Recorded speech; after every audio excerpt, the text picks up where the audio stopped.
Hello, everyone, and peace of Christ to all of you. Today, we had an opportunity to speak to someone who is extremely knowledgeable in Islam. He is the one who decided to speak about something, and like supposedly he is prepared because he want to get Christian friends busted, and he did really. No CP. Let us see. Okay, let's talk about satanic verses. Satanic verses, no problem. Here we go. Go ahead.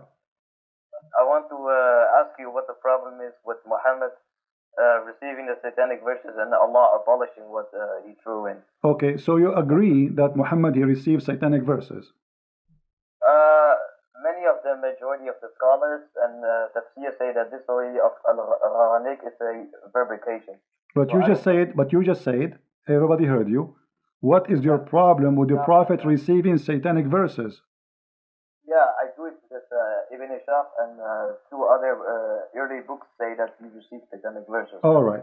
So can you tell me the story how Allah abolished those verses? How Muhammad he said those verses and how Allah abolished them? What do you mean? Will he receive verses? What the verses? About ayat, mengatakan al-Uzza. Yeah, what he said about them? Basically,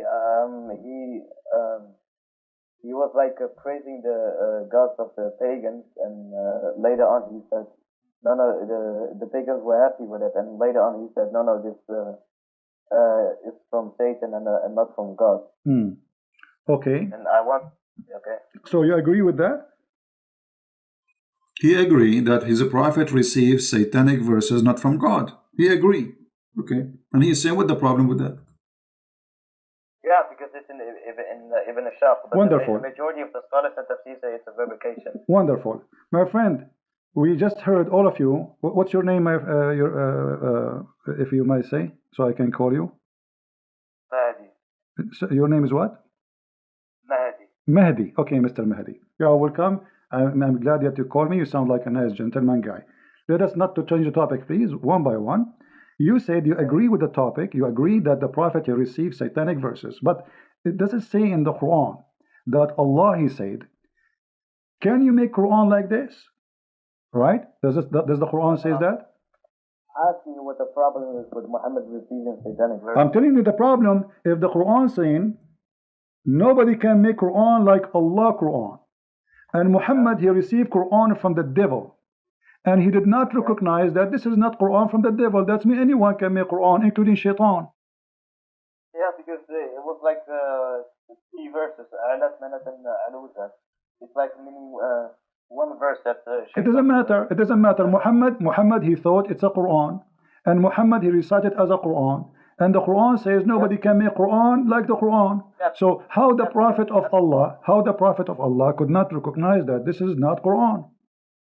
Yeah, because Jibreel, Muhammad thought that he was receiving from Jibreel, but Shaitan, like he was tricking him into receiving these verses. Guys, did you hear? Shaitan was tricking Muhammad. So Muhammad is a fool. And what does that mean? That means Shaitan, it's possible that he is Jibreel. Because if he was able to do it once, he can do it always. Correct? So now how we will know if Muhammad seeing Jibreel or seeing Shaitan? Listen carefully now. Your problem with the satanic verses since Allah okay, no problem. Listen, as long you are the one who agreed that Muhammad he received satanic verses, and you heard of the story that Jibreel or Shaitan he came in the image of Jibreel, right? How and what is our guarantee that not all the Quran is from a guy who came in the image of Jibreel and he's Shaitan? What is our guarantee that the verse is saying that Allah will abolish the Quran, which is from Shaitan, is not from Shaitan himself?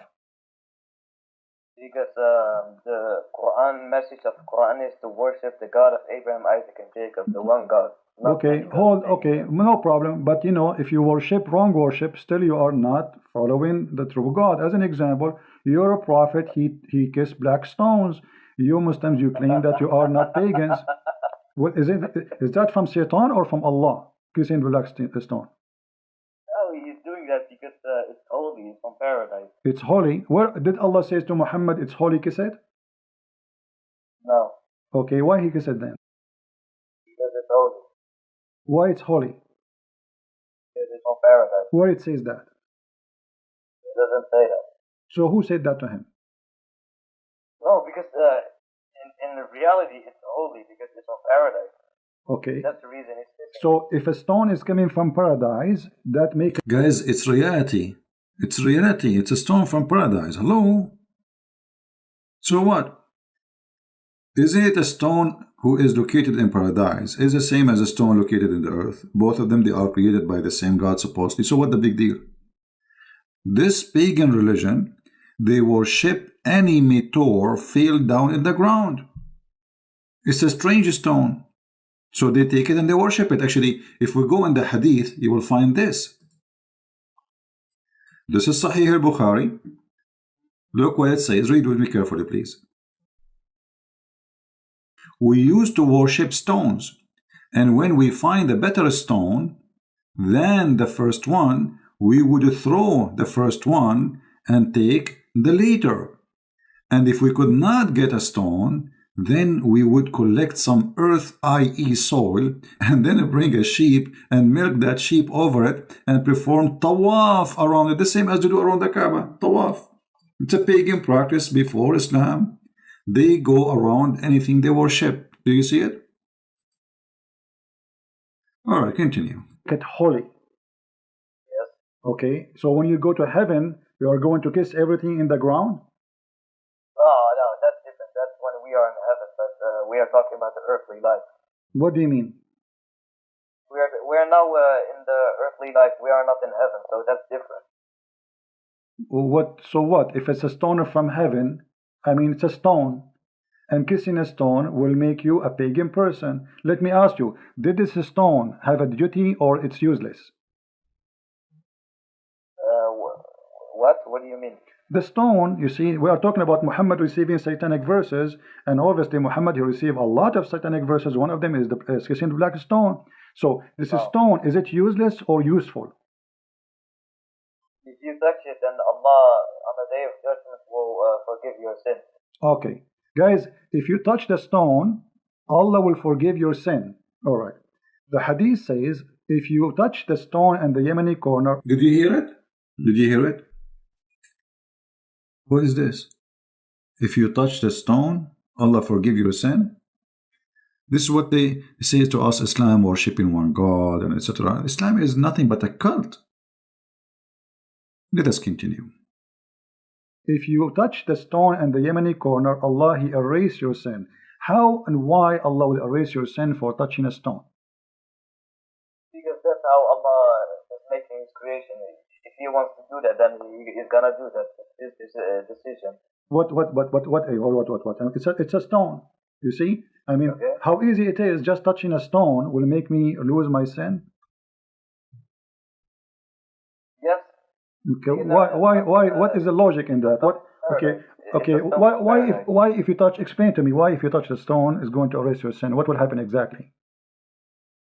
Then on the day of judgment, the stone will Allah will make the stone rise, and the stone will say to Allah, this and this person as such a person touched me, and then Allah will forgive him and allow him to enter paradise. That's wonderful. So the stone now became a mediator between the man and God. Is that correct? Sorry?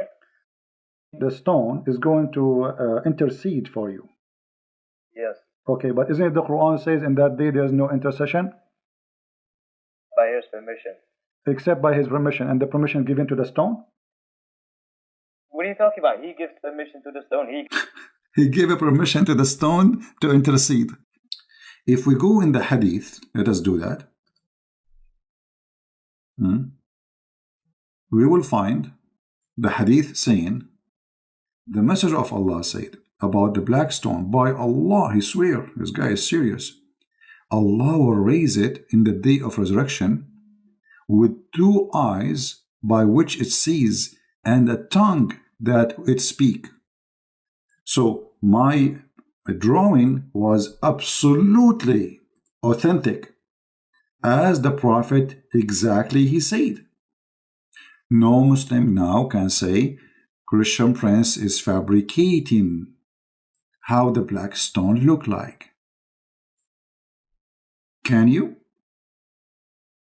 So now we have clear evidence of what Muhammad said, and this Muslim, Muhammadan, he was agreeing, yes, the black stone is going to come in the judgment day. You do not need to be genius to discover that Muhammad is a pure pagan person. He adopted the pagan belief before him.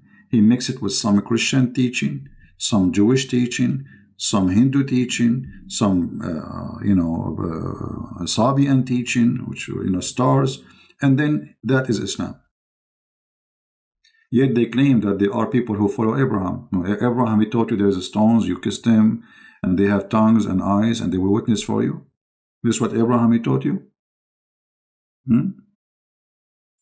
Anyway, let's go back to the video and see what this gentleman, he is going to guide us to. I don't know how many of you at the end of this will decide to become a Muslim. Listen carefully. He gives permission to Muhammad. Okay, so the stone is a person, because you are saying now the stone is going to speak, and the stone is going to have a tongue, and the stone is going to have eyes. Is the stone is a person? According to the Quran, our hands and feet will also speak. Don't change topic. Is the stone, because you said the stone is going to have tongue and is going to have eyes? Yeah. Huh? Yeah, the same for Allah says in the Quran that our hands and feet will, on the day of judgment, will speak. And maybe this is metaphorical, but the stone literally is going to speak, no, correct? It is not metaphorical. Okay, not metaphorically, no problem. Okay, no problem. Guys, it's not metaphorically. So his feet, this guy, he believes his feet is going to talk. It's not metaphorically. I was helping him. I was giving him a hand. His feet was going to talk. This is what he believed. He said it's not metaphorically. It's true. So when you go to Allah, so now look, we have many witnesses. We have your feet, your hands, and this is not metaphorically, Yeah. The Messiah, he said, this stone will witness for you. But he was talking about what? It's like, everything around you will witness in the judgment day. You cannot run away from what you did and what you said. Everything around you witness, but doesn't mean that the stone is going to talk.